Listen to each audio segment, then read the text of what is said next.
Chilakaluripet RTC డిపోలో నూతన బస్సులను ప్రారంభించిన ఎమ్మెల్యే పత్తిపాటి పుల్లారావు.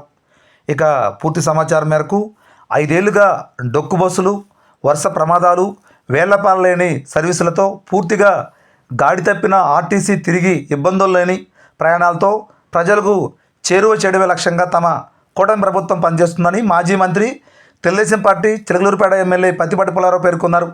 అందుకోసమే వందలాది కొత్త బస్సులు కూడా కొనుగోలు ముఖ్యమంత్రి చంద్రబాబు అనుమతి ఇచ్చారని, భవిష్యత్తులో మరిన్ని వాహనాలు కూడా వాటికి దత చేరుస్తామని తెలిపారు.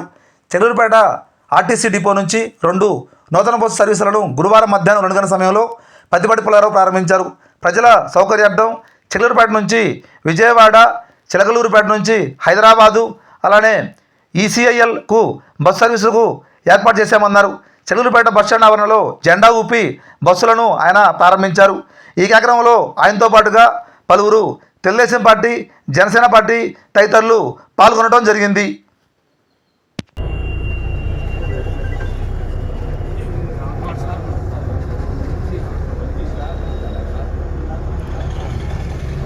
రిటర్న్ అవుతావు డిఎం గారు, ఎక్కడ దాపోయి రిటర్న్ అవుతావు?